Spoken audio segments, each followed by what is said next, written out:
Well, hey, friends, welcome back. Today's podcast is going to be all about how to ask and get more reviews for your business. Now, whether you have a brick and mortar or a virtual practice, you have got to be getting consistent reviews. Now, I know what you're saying. You're probably thinking, well, how do people leave reviews if this is kind of personal and it's HIPAA and PHI and all the things?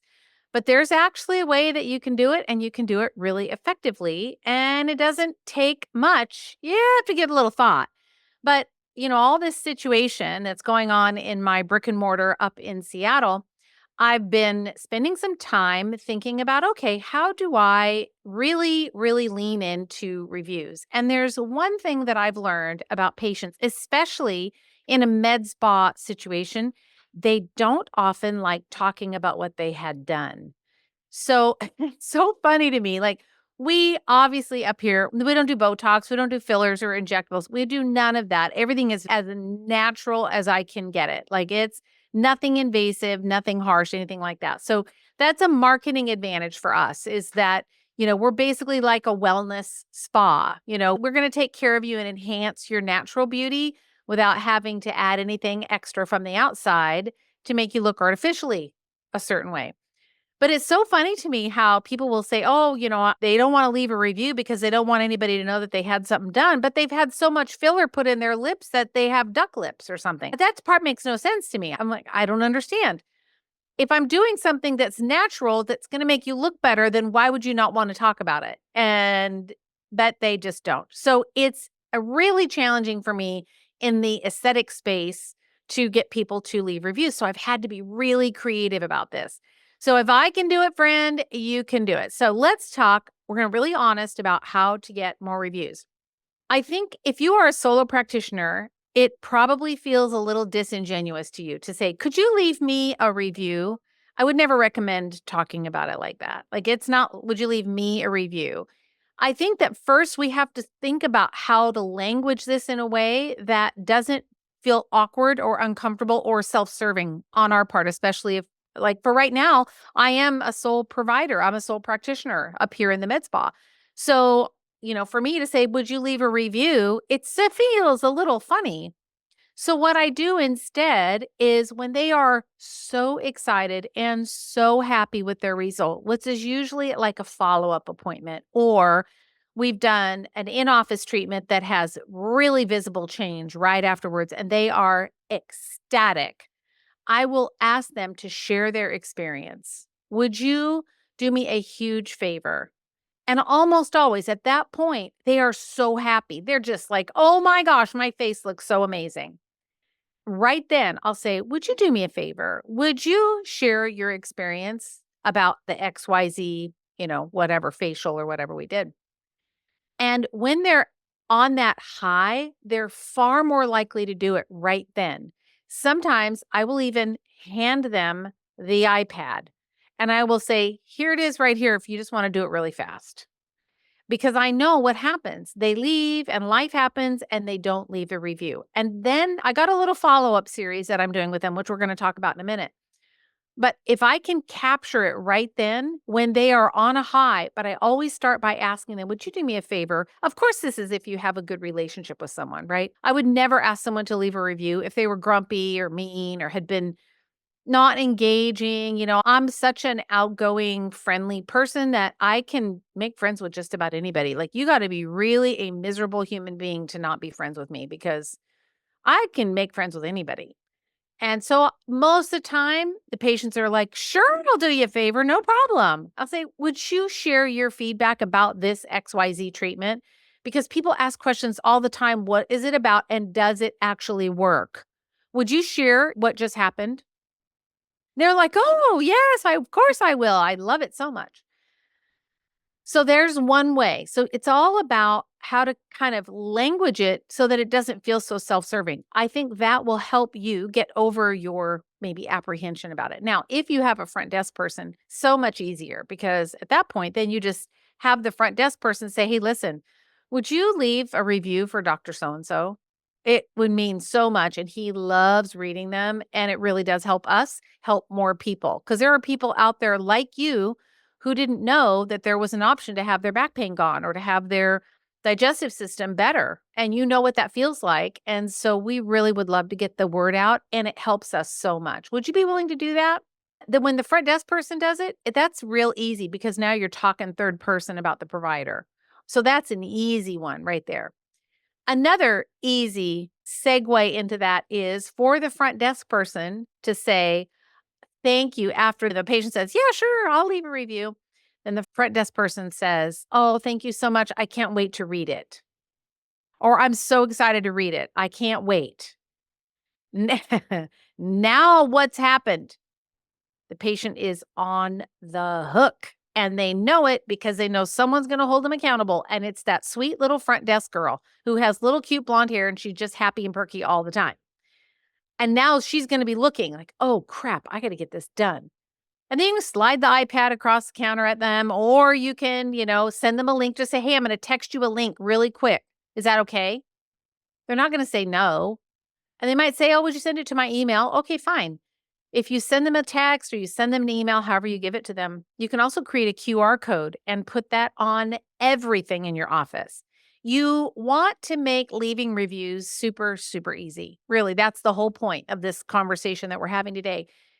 If we make it complicated and hard, they won't do it because it's not convenient. The other thing is, if we just ask them one time and they don't do it, and then you don't follow up, they just forgot. It's not that they don't mind. A research shows that 93% of people that are asked to leave a review really genuinely want to do it.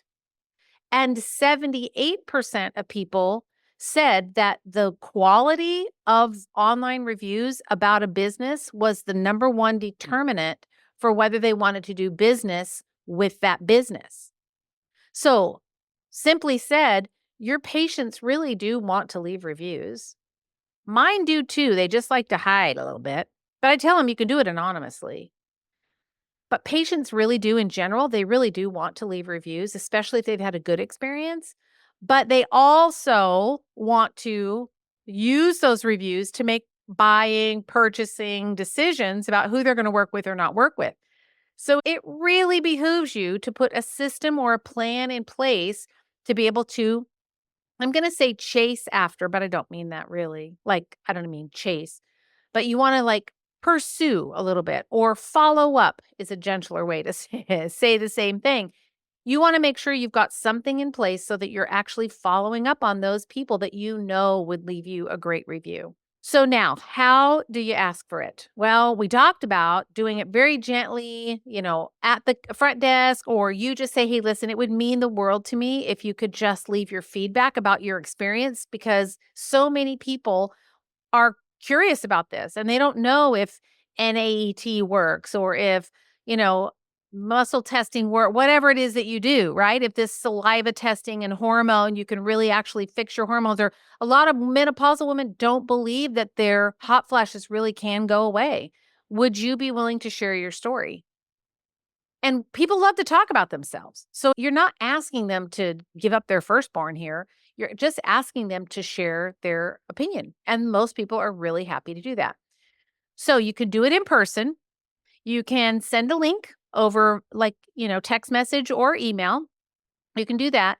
You also can create a page on your website. Now, you probably aren't going to get people that are going to go just to your website to leave a review, organically, like they just happened on your website.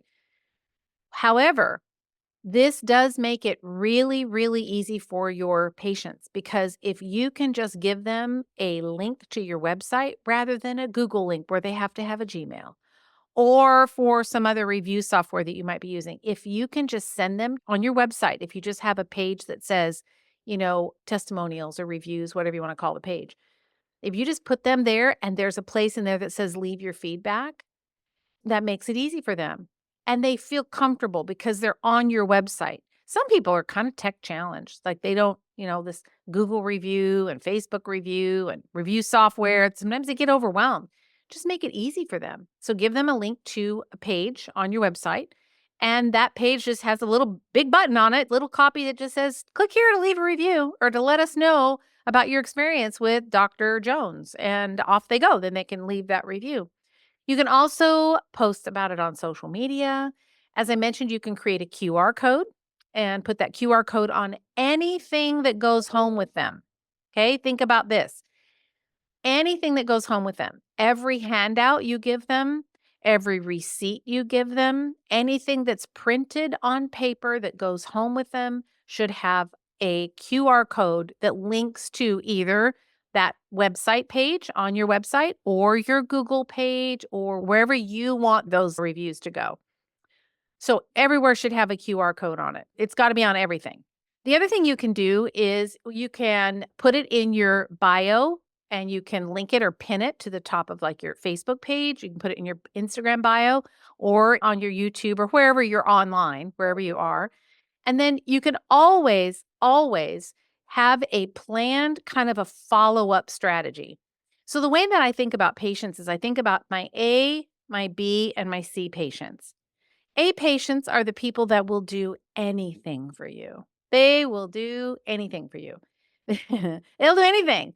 You say, "Hey, would you pick me up from the grocery?" "Sure, I'll be right there." Reach out to them first. Even if they've left a review in the past, ask them to update the review because it pops back up as being current. And that's one of the things that Google is looking at. They're looking for what are your current reviews? What is that looking like?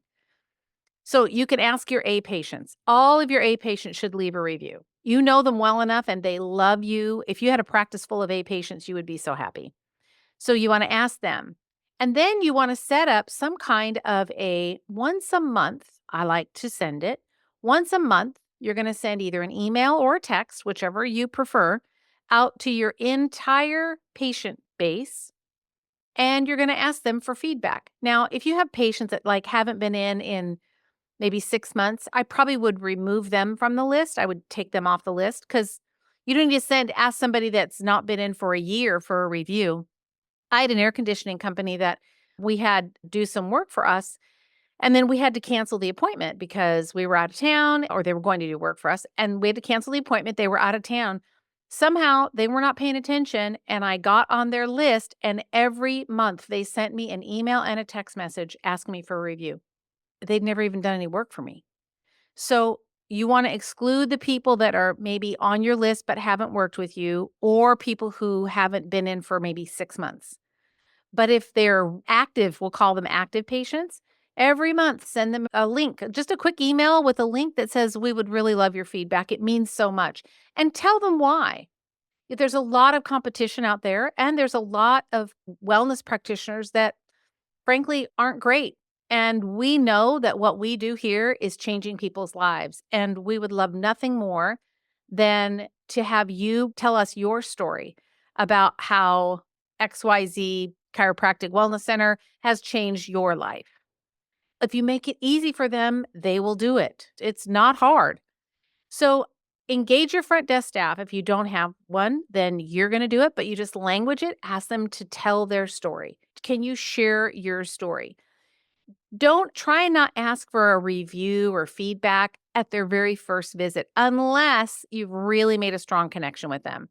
Sometimes that can feel disingenuous. You're like, "Oh, yeah, you like that adjusted? Great. Could you leave me a review?" It's like feels a little desperate. So it might be that you have to kind of wait and let the relationship develop a little bit. But you can ask them even over the phone, when you're talking to them over the phone. Don't hesitate. Have a code ready to go so you can copy and paste it. Here in the med spa, we do a lot of text message communication. People love texting. And so we do a lot of texting, and I have a little short code that I have that goes right to our review page. And I just put that in the text message and say, "Hey, I'm so glad you loved your treatment. Would you share your experience with us? It really does help us get the word out about what we do and how we can help others have the same results, amazing results that you had."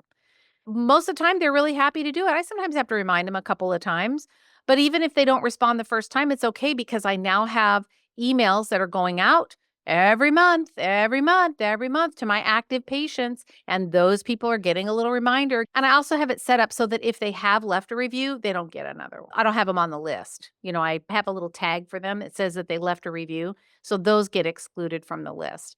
But your MailChimp or Constant Contact or Active Campaign, whatever email provider that you use will have the ability to do that. You can absolutely do that.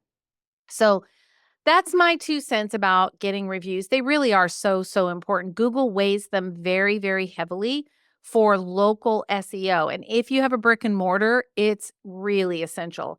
If you have a virtual practice, it's essential not from a brick and mortar, local, like a neighborhood kind of SEO perspective.